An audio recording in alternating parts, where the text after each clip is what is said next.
Lantad ang pagkadismaya ng ilang senador sa takbo na investigasyon ng Senate Blue Ribbon Committee sa umunoy ghost flood control projects ng gobyerno. Ayon sa kanila, imbes na matukoy ang umunoy mga mastermind, tila nililihis umano ang investigasyon habang patuloy namang ibinabangon ang pangalan ni dating House Speaker Martin Romualdez. Si Troy Gomez magbabalita.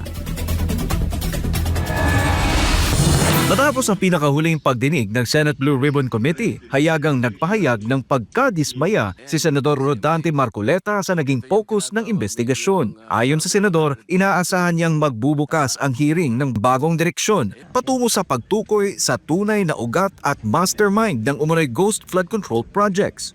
Ngunit sa halip, nananatiling nakatuon ang diskusyon sa usapin ng maling grid coordinates. Yung anticipation ko nung kahapon is more on opening a new area sana kung saan kami papunta. Kasi alam naman ninyo, matagal na namin sinasabi, dapat puntahan na natin kung sino talaga yung pinakaugat, kung sino yung mastermind. Pero kahapon nakita nyo, it was concentrated on the coordinates. Dagdag pa ni Marcoleta, personal siyang nadismaya dahil matagal na raw niyang binanggit ang isyu ng coordinates, maging sa kauna-unahang pagdinig pa lamang ng Blue Ribbon Committee. Ako, I was a little bit disappointed, na personal ko to, kasi sa kauna-unahang hearing pa lang namin sa Blue Ribbon, sinabi ko na yun, there is a problem on coordinates. So, ibig sabihin, kahapon lang nila na naisip na totoo pala yun. Samantala, mas mabigat ang naging pahayag ni Senator Amy Marcos na nagsabing iyon din ang nakikita at nararamdaman ng maraming Pilipino, isang investigasyong tila nawawalan ng malinaw na tutok. Ayaw ko sanang magsalita ng makakasakit, pero yun naman ang nakikita ng mga Pilipino. Nakikita naman natin na parang wala namang pagtutuunan nito, imbes na yung mga may kasalanan ay ang matakot, ang mga nag-iingay pa ang sinisindak.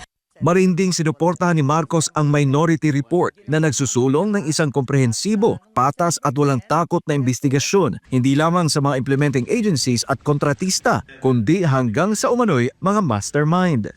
Hindi dapat nakatuon lamang sa implementing agencies, sa iba't ibang kontratista, sa kung sino-sino lamang. Tama ang diin ng report na ang tanging isang komprehensibo, patas, walang takot na investigasyon lang ang makakatsak na tunay na salarin. Yung mga mastermind ang dapat managot. Binatikos din ng senadora ang biglaang paghinto ng investigasyon matapos ang testimonya ni Orly Gutesa na anya'y nagdulot ng pagdududa sa tunay na layunin ng ulat ng komite. When a finger points to the moon, we have to look at the moon, not the finger. Isa sa pinakamabigat na puntong binanggit sa pagdinig ay ang 30 Tamarind Street, ang umano'y drop-off point ng 1 bilyong pisong binanggit sa testimonya ni Zaldico na ayon umano sa kanya ay personal na itinuro ni Martin Romualdez. Bakit hindi natin tawagin kung sino yung may-ari? Nasaan yung kontrata nasaan yung discontract? Di ba? Nabanggit lang ang pangalan ni Martin Romualdez, natapos na kami. Batay sa Minority Report, maraming testimonya ang nagtuturo sa isang direksyon kay Martin Romualdez, kabilang na ang pahayag ni Zaldico, Diskaya at iba pang testigo. For example, Gutesa, tinuro si Zaldico and Martin Romualdez. Si Diskaya, nabanggit din ang pangalan ni Martin Romualdez. At yung mga iba, si Alcantara, si Bryce Hernandez, pinagtuturo kung sino-sino at papunta lahat sa direksyon ni Martin Romualdez. Gayunman, ikinadismaya rin ng mga senador na hindi pa rin umano na ipapatawag si Romualdez sa kabila ng mga rekomendasyon ng ICI at DOJ noong mga nagdaang buwan. So, 2 buwan nang nakaraan, ICI at DOJ, sabi, kasuhan na si Martin at si Saldi. Ang Saldi ko, kinasuhan, pero si Speaker Martin Romualdez, wala pa rin. Ang kinasuhan, sa halip kay Speaker Romualdez, sa rekomendasyon ng ICI at DOJ, ay si dating Senador Bong Revilla na naservan na ng warrant of arrest, si Senator Joel, si Senator Jinggoy. Nanindigan naman si Senator Marcoleta na handa siyang harapin si Romualdez sakaling ipatawag ito ng Blue Ribbon Committee. I really relish the opportunity that he will be invited by the Blue Ribbon Committee. And I promise you, you will not be disappointed in the questions that I'm going to ask him.